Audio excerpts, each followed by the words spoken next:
Welcome back to Beagle Eye Visions. We're going to do another episode. Episode number 12. This one's called Pillars of Enlightenment. I'm very excited. We're just going to crank it out and keep doing as many episodes as we can this week, and before I get employed and I have to be a slave and I don't have any time to myself besides the time of relaxation. So I'm going to do as many as I can and keep cranking them out. I hope you guys are enjoying the work. We're still at the Great Wall of China, and we're going to move through here and try to get to the village of Chang'an, one of my favorite villages. And hope maybe we'll get to the final boss this week. So we'll see. I don't know. All right. Without further ado, here is the CubbyWhole podcast, episode number 12. And that's one of the things about religion that we have to remember when we're talking about that makes it such a hot topic issue is because we're talking about law. Who gets to be God? Who gets to be God's deputies? Who is the Most High? Who is the divine authority?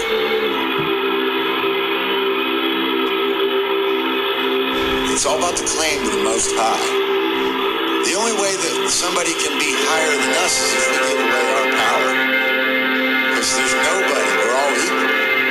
But we're not equal in our knowledge, so ultimately I think it does have to be a hierarchy, but it has to be a cooperative hierarchy like a bee colony. It's about what our value system is, what we care about.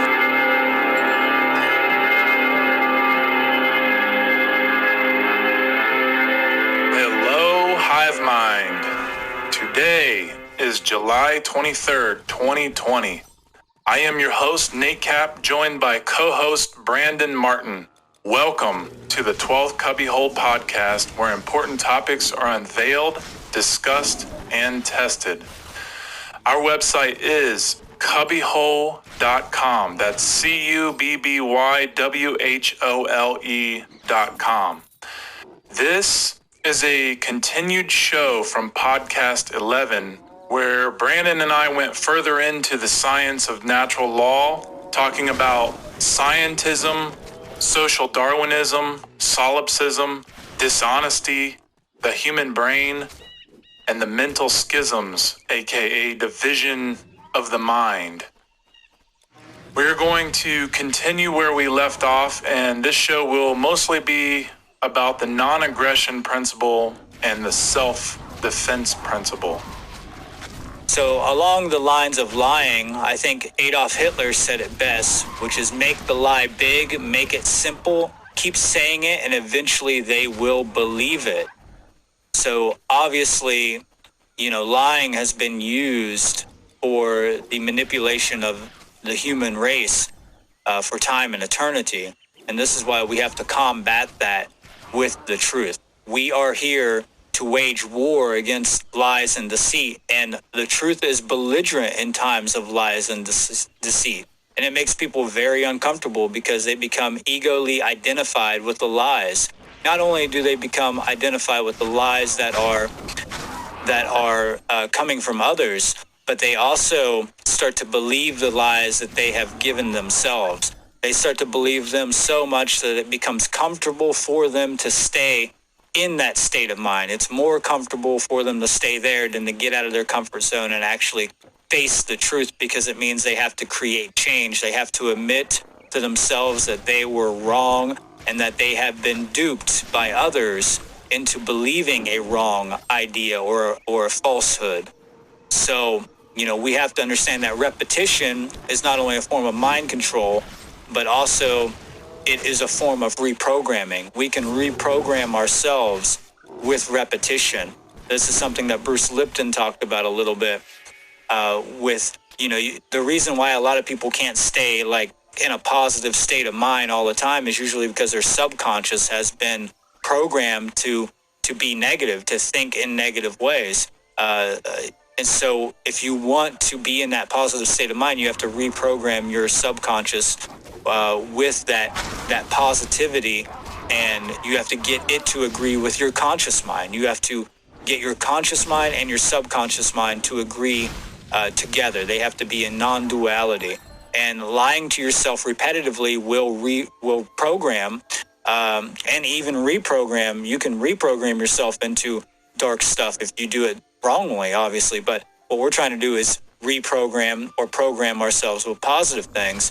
But if you're lying to yourself constantly, then you're programming yourself with negative, reinforcement, which your body will react to, and you'll become diseased, diseased within the body. Very well said. And, that is the important information to pay attention to, because it is all about understanding how history repeats itself. And we are definitely, if we're not paying attention, we're going to be duped into going into total tyranny over and over and over. Because we keep buying the lie, and it's because we don't understand, falsehoods. We don't understand how to discover truth, and we really need to stop lying to ourselves and start figuring that out, and knowing that if something is harmful, we definitely should not be doing that. So I think that's a great segue into the non-aggression principle and the self-defense principle, aka do no harm but take no shit, or do not violate another and willfully take not the violation from another. That's my saying. But if you want to, go ahead and let us know a little bit about the non-aggression principle and the self-defense principle, so people have a better understanding of why it is very important to stand up for yourself, and that self-defense is a real law of nature, and then, get into why we cannot aggress upon people's rights and violate their rights. Absolutely, Nate. I think I like to explain it as two pillars of enlightenment, right?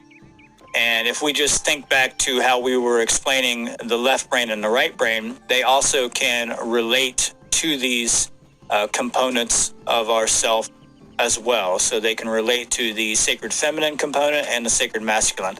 So the non-aggressive principle, which is the NAP, a lot of people may have come across this. I see it all over the internet now, and it's a very new age thing. A lot of people kind of do get, do no harm onto people. And that's very good. That's a great thing that people are starting to understand that. And I would call this the first pillar of enlightenment, which is a sacred feminine principle, to do no harm, to not violate somebody else or another sentient being. So this principle states, do not engage in violence. Absolutely not. No matter where you're at, no matter what time you're in, it doesn't matter what time frame you're in, it doesn't matter where you're at in the universe, do not engage in any forms of violence, because all forms of violence are something that you do not have the right to do. You have the capability to do that, but it is not your right. It is not within your rights to violate another being. So in other words, do not immorally initiate non-rightful use of physical power to coerce, constrain, or compel the rightful physical behavior or free will choice of another sentient being. That's the non-aggression principle stated very simply. But the one thing that the New Age movement does not get right when it comes to this is the sacred masculine principle. So they understand, do not violate another, but when they are being violated, they will willfully take this. This relates to that right brain, that chronic right brain imbalance of submissiveness and victim mentality. And so this is something that is left out of the New Age teachings, which is this sacred principle of self-defense, which is a sacred masculine principle. So this is the second pillar of enlightenment. We can also call this the self-defense principle. This principle states, sentient beings have the inherent right to use force to defend themselves from violence conducted upon them by another. And this means the equal and necessary force that is required to subdue or prevent or stop the violence from taking place.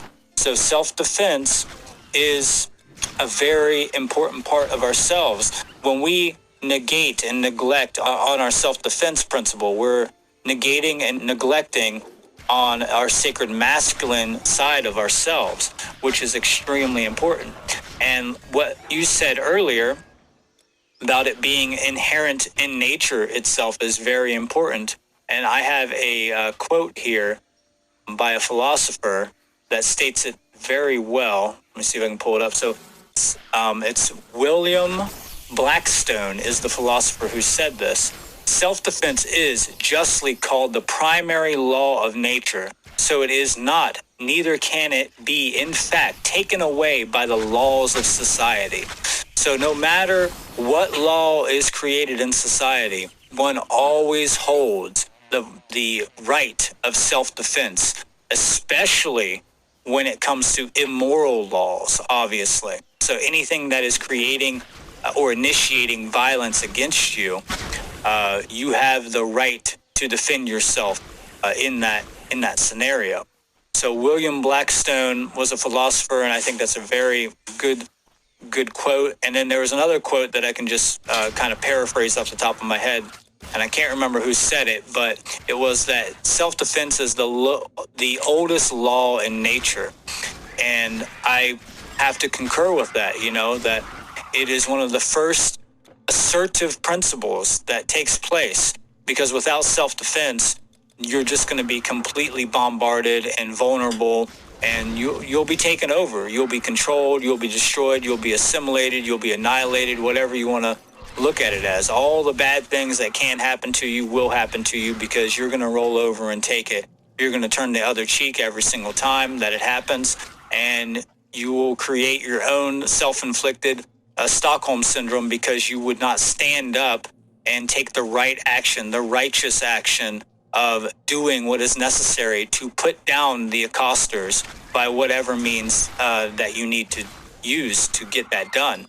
So self-defense is very, very important. We've talked about it a few times on this show already. You had a great guest on the show that explained the right to bear arms very, very well, which does incorporate and expands with the self-defense principle. And if you are leaving out this principle, then you are only a halfwayer. You have not went all the way.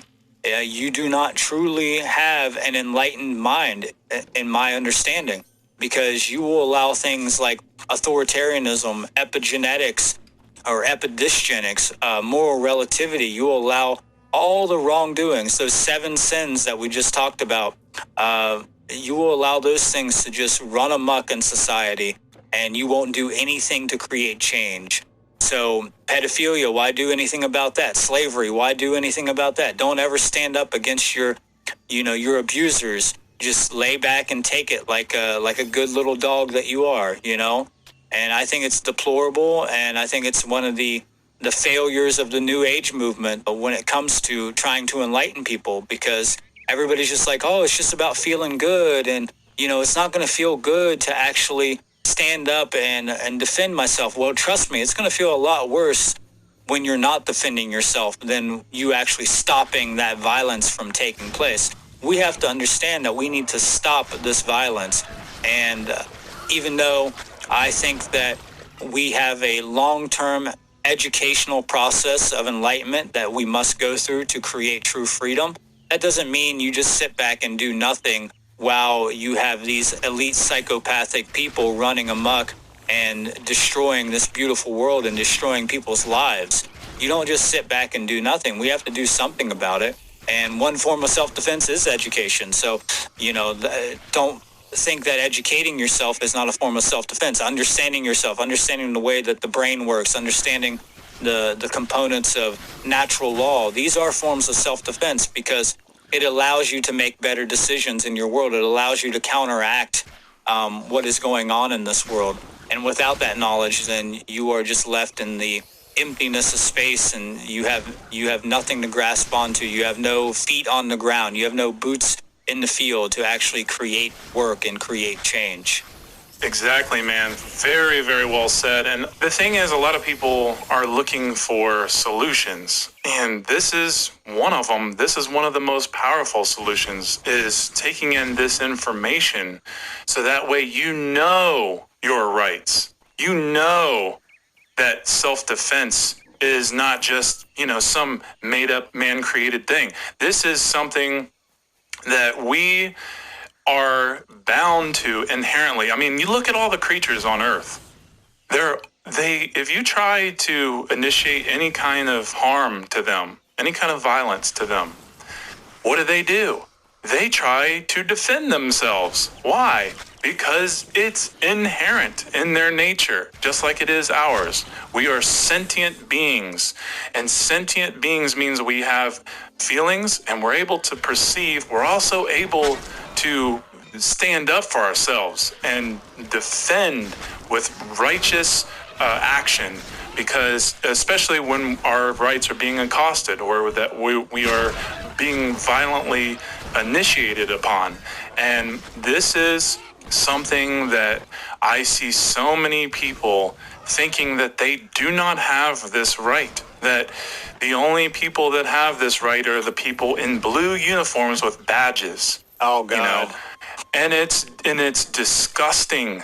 And it's like, it's like talking to someone who really enjoys their slavery. They really enjoy being in this type of mindset because, well, they're comfortable, and their belief is that they don't have to do anything about anything because, they believe in the authority as as their form of self-defense.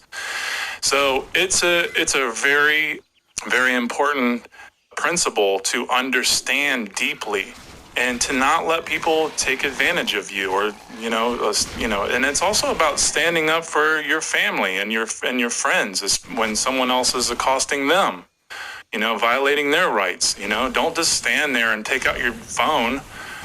Do something. And I know that's hard to say to people because people don't want to get shot, they don't want to get tased, they don't want to get beat up when they see somebody in blue beating somebody's ass or killing them just because they're not wearing a mask. I don't know if you heard about that, but like some old guy got shot for not wearing a mask at some store. But the point is that, and he got shot by the police. So anyway, I digress. I just want to make sure that people really understand this principle deeply, because it is very empowering. It definitely brings you back to your connection to nature. And it also is about showing appreciation for for your creation, for the creator, because you're not here to just bow down and be someone's little peon and get peed on. Absolutely. All beings accosted with violence possess the innate right of self-defense to stop those who are conducting the initiation of violence. Right. And I mean, we have to look at this in a more holistic way, where we understand that self-defense is a true act of love. It is love itself. I think Malcolm X said it. I don't even call it violence when it's self-defense. I call it intelligence. It's an act of intelligence. And we really have to understand the difference between violence and self-defense, like we spoke about before. I think that's why people are so scared of self-defense in the New Age community, because they associate it with violence too much in their mind. They think that to actually stand up and physically stop the accoster is somehow doing the same thing that the accoster is doing to them, when it is completely not. It is completely two separate and different things taking place. A person who is initiating harm onto you is completely different than you protecting yourself by force, by the rightful use of force. And I think people get those things confused, and that's because of how we've been brainwashed through the media, through schools, through movies, through Hollywood, through all this stuff. So, we have, by all means, the innate ability to forcefully defend ourselves against violence, to stop it from continuing. And we really have to drill that into our head, because what I see now is just like what we've been saying, people just sitting back and allowing the bulldozer to run them over without doing anything to try to stop it. And I mean, knowing the difference between self-defense and violence makes all the difference when it comes down to it. Right, exactly. And, another thing to remember is like the support of those who do accost others that is part of the non-aggression principle. You don't have the right to support those who perform wrong actions and violate others' rights. You don't have that right. You don't have the right to just stand there and do nothing.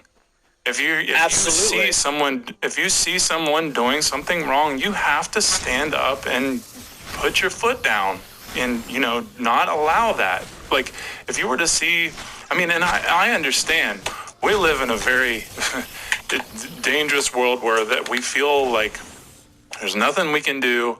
The gang of the authority figures of government are too big and too powerful, blah, blah, blah.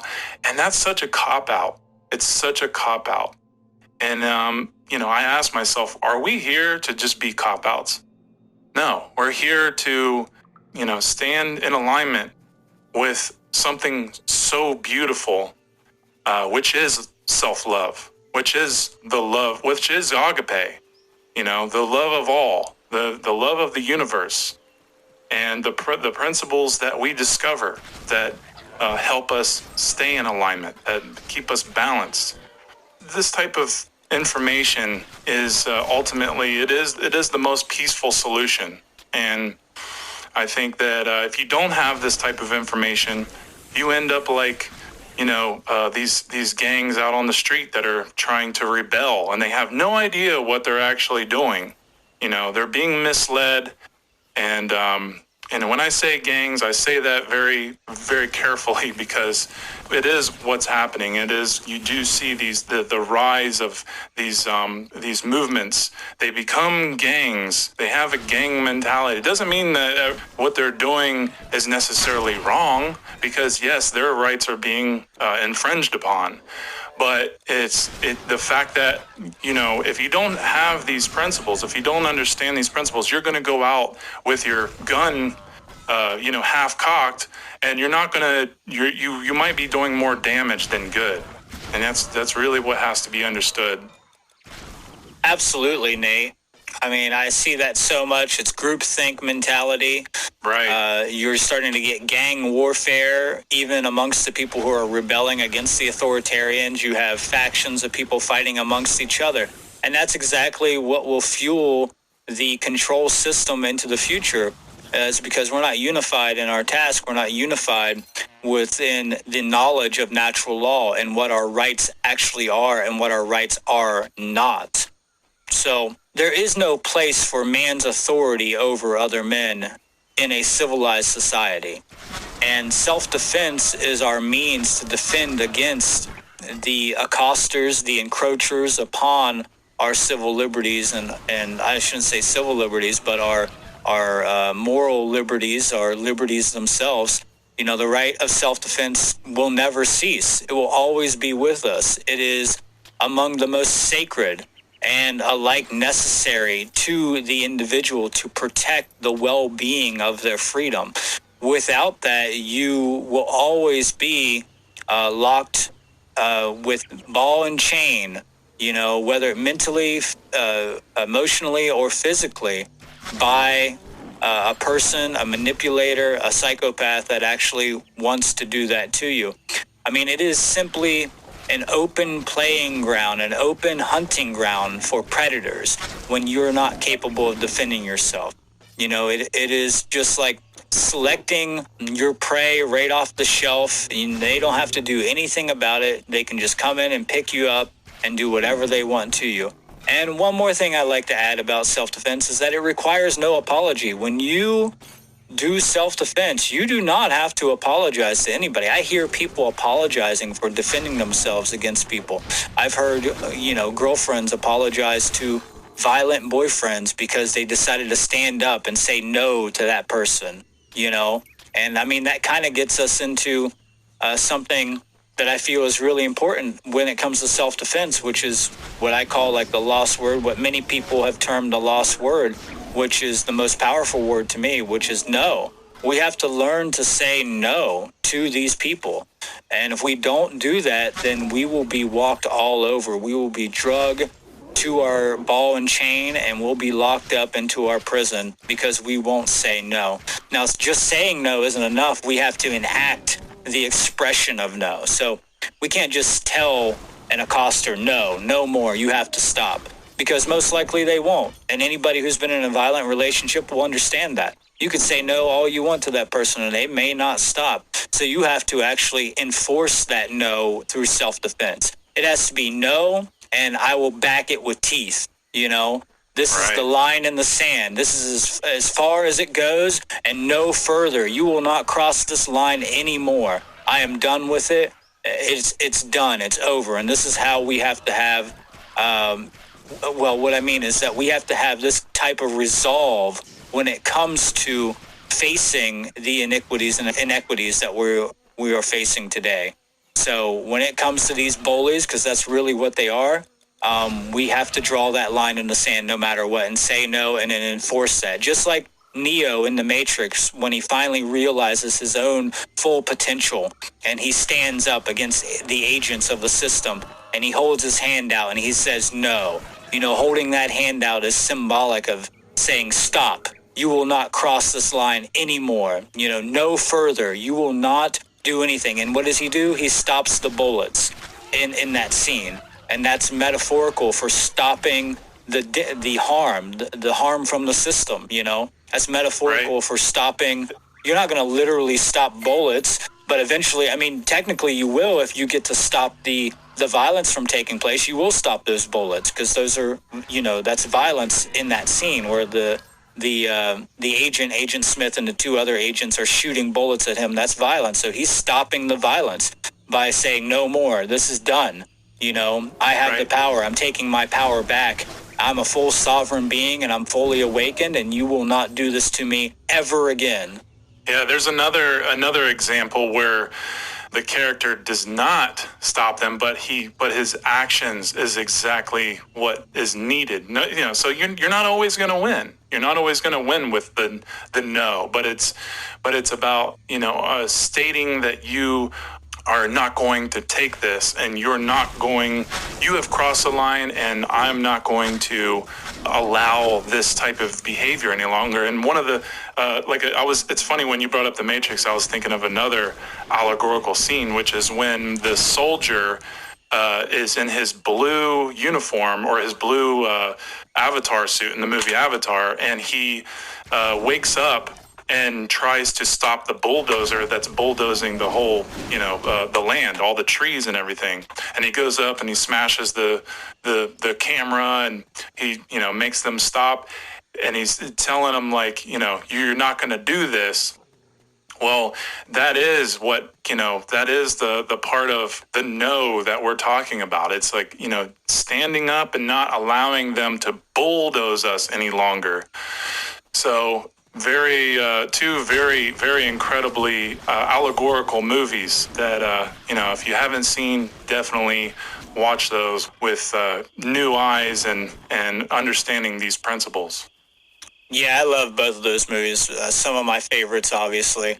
But, you know, once people stop condoning violence and stop condoning the illegitimate system that we are in, then we'll start to see a change. You know, once we start to live in harmony with natural law and understand that those laws cannot be changed, but the condition that we've created by living in opposition to those can be changed, then we'll start to actually see a collective quantum paradigm shift where we have enough people that are actually doing things differently in society that the condition of the society actually starts to change. So even though slavery is the current condition of humanity, the condition can be changed. That's why it's called a condition. It can be reconditioned. It can alter. And we have to stop condoning theft. We have to stop condoning forms of violence. And the way that we stop that is through self-defense. Exactly.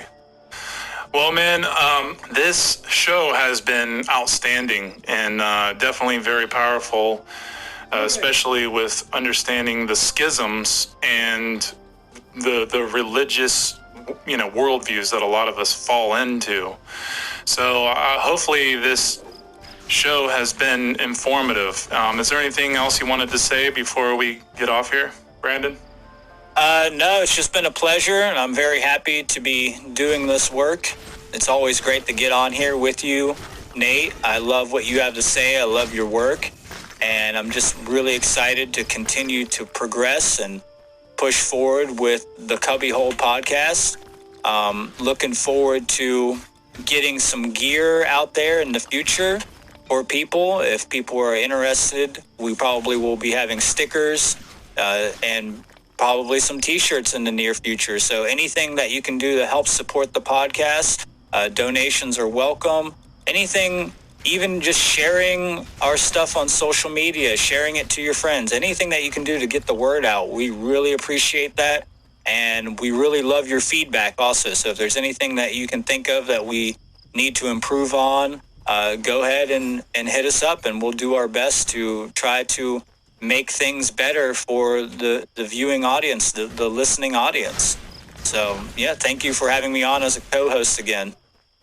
Yeah, thank you too, Brandon. We're definitely going to be continuing with natural law into the principles, the Hermetic principles, the 7 Hermetic principles, and it is going to be quite a show. So definitely stick around to listen for that, and because that is exactly what is going to have to be understood in order to really grasp your true power within natural law.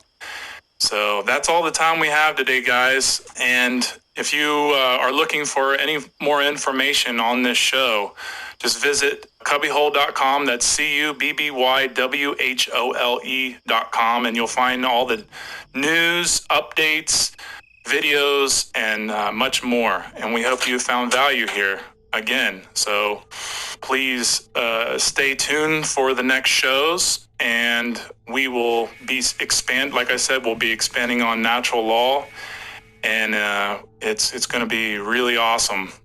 Very excited to get on these principles. So that being said, thanks again for being on here, Brandon, and thank you all for listening. Have a great day.